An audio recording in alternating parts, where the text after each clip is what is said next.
আপোনালোকৰ বাবে লৈ আহিছো এটি চাঞ্চল্যকৰ খবৰ। এইবাৰ চুৰ কৰিবলৈ গৈ ৰাইজৰ হাতত ধৰা পৰিল 14 বছৰীয়া শিশু। ল'ৰাজনৰ ঘৰ আলমগঞ্জ 6ষ্ঠ খণ্ড অৰ্থাৎ অষ্টমীৰচৰ গাঁৱত। দীৰ্ঘদিনৰ পৰাই ল'ৰাজনে ফুলকাটাৰী বজাৰ অঞ্চলত চলাই গৈছিল চোৰৰ চাফাই অভিযান। কেইবাটাও দোকানৰ পৰা বেটাৰী, নগদ ধন, ই-ৰিক্সাৰ পৰা বেটাৰী আৰু কেইবাজনো লোকৰ বাসগৃহৰ পৰাও চুৰি কৰিছিল বেটাৰী। যোৱাকালি পাণবাৰী অঞ্চলত চুৰ কৰিবলৈ গৈ ৰাইজৰ হাতত ধৰা পৰিল ল'ৰাজন। ৰাইজে সোধপোছ কৰাত ওলাই পৰে দীৰ্ঘদিনে কৰা সকলো কুকৃতি। ল'ৰাজনৰ সৈতে আৰু দুজন যুৱক জড়িত থকা বুলি জানিব পৰা গৈছে। ল'ৰাজনক গাঁওখনৰ ৰাইজে অভিভাৱকৰ হাতত গতাই দিবলৈ চেষ্টা কৰে যদিও ল'ৰাজনৰ অভিভাৱক উপস্থিত নহল উক্ত স্থানত। অৱশেষত ৰাইজে বন্দীখানা আৰক্ষীক গতাই দিয়ে ল'ৰাজনক। নিউজ ডেস্ক ৰিপৰ্ট, প্ৰতিদিন খবৰ, অসম। আগতে মোৰ দোকানখন চুৰি হৈছিলে, আমি আৰক্ষীক জনাইছিলোঁ, এটা এইখিনি ইনকাউণ্ট কৰি আছে, এজাহাৰ দাখিল কৰিছিলোঁ আমি। আজি কেনেকৈ ধৰা পৰিল? আজি ধৰা হৈছে পাণবাৰী চুৰি কৰাৰ কাৰণে গৈছিলে ল'ৰাটো, বোলে সৰু ল'ৰা হয়। যোৱাৰ পিছত সিহঁতে ধৰি এটা আনিছে, সোধপোছ কৰাৰ পিছতে কৈছে যে ফুলকাটিৰ পৰা লৈছোঁ। আমাৰ দোকান ল'ৰাটোক আনি কিনি দেখালোঁ, সেই নিজে দেখাই দিলে যে কেনেকৈ কাটিলে, আমাক লৈ কিনে দেখাই দিলে। তাৰপিছত আৰক্ষীক ফোন কৰি আৰক্ষীৰ হাতত দিয়া হ'ল। বয়স কম। তেখেতৰ লগত কোনোবাই জড়িত থকা বুলি কৈছিলে?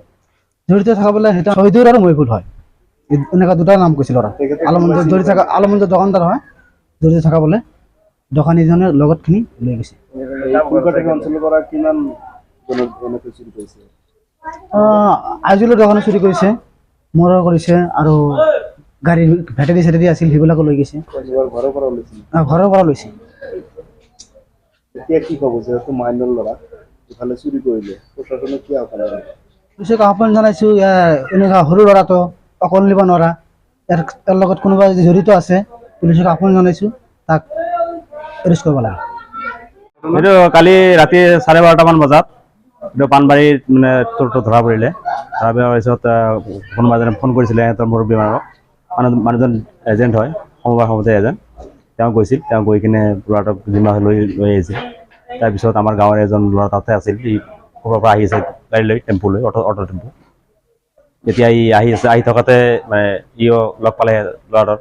লগ পাওঁতে তেওঁ মানে আহি আলমগঞ্জ পাৰ হৈ কিনে এইজন গাঁৱৰ এজেণ্ট সমবায় সমিতিৰ, এওঁ দুজনে মানে সোধপোছ কৰিছে যে কি হৈছে বুলি। এইটো কৈছে এনেকৈ চোৰ খবৰ ধৰা পৰিছোঁ, ক'ত চুৰি কৰিছিলোঁ। তেতিয়া মই কৈছে ফুলকাটাৰী বজাৰ চুৰি কৰিছোঁ, বেটাৰী 4-5টা বেটাৰী লৈছোঁ, দোকান কাটি পইচা লৈছোঁ।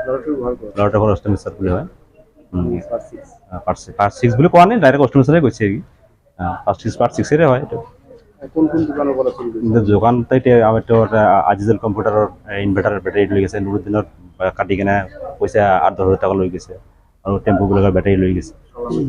আৰু ইয়াৰ কালামৰ প্ৰথমতে কালামৰতে কৰিছিলে, তাৰো লৈ গৈছে। চুৰি কৰিব যাই কিনে ধৰা পৰিছে? পাণবাৰীতো চুৰি কৰিবলৈ গৈ ধৰা পৰিছে। তেতিয়া নাম মানে তেতিয়াতো নাম কোৱা নাই। তাৰ পৰা আহিছে, পাণবাৰীৰ পৰা আহি আলমগঞ্জ পাৰ হোৱাৰ পিছতে মানে গাড়ী এখন ৰখাইছে, ৰখাৰ পিছত ইয়াক সোধপোছ কৰিছে, তেতিয়াহে কথাবিলাক ওলাই গৈছে। তাৰপিছত আমি ৰাতিটো শুনিলোঁ এইবিলাক কথা। ৰাতিটো ইমান যাতে আমি যোৱা নাই, ৰাতিপুৱা গ'লোঁ, ৰাতিপুৱা গৈ কিনে সিহঁতৰ মুৰব্বীৰ লগত বহিলোঁ। সিহঁতৰ মুৰব্বীহঁতৰ গাৰ্জিয়ানৰ মানে অহা নাই, গাঁৱৰে মানুহবিলাক যে আহিছে, মাষ্টাৰ এজন আছিল আব্দুল মাষ্টাৰ আৰু মুন্নাব্দুল এজেণ্ট, সিহঁতক ক'লে। কৰাৰ পিছত ল'ৰাজনক লৈ আহিলে, ফোন কৰাৰ পিছত মানে বয়স 12-13 বছৰমান হ'ব, আৰু 13-14 বছৰমান। এখেতৰ লগত জড়িত আছে নে আমি গম নাপাওঁ। মানুহৰ লগ কৈ কৈছে, সৰু ল'ৰাবিলাকৰ নাম কয়, কিবা মকিবন্ধে কিবা নাম ক'লে, সৰু বিলাক সৰু মানুহ জড়িত বুলি আছে কৈছে। কিন্তু আমি দেখিলোঁ যেতিয়া যে ল'ৰাবিলাক লৈ আহিলে, সিহঁত মানে মুতিবলৈ যাব কিন্তু সাহস নাই, এনেকুৱা ল'ৰা। তাৰপিছত সিহঁতে ক'লে সৰু ল'ৰা, বেটাৰীটো ডাঙৰ, বহুত ডাঙৰ বেটাৰী। এইটো অকল ল'ৰা আৰু মানুহ আছিল এই লগত। তাৰপিছত আমি বহুত জিজ্ঞাসা কৰি সোধপোছ কৰিলোঁ, কিন্তু এইটো মানুহজনৰ নামেই নকয়, কাৰণ মই বেটাৰী বিক্ৰী কৰিছোঁ দোকানত, আলমগঞ্জ দোকানত দিয়া বুলি কৈছে। কিন্তু কোনখন দোকানত দিয়া কৈছে আমি যোৱা নাই, কিন্তু কৈছে মই দোকান গ'লে গম পাম কোনখন এইখন দোকান হয় বুলি।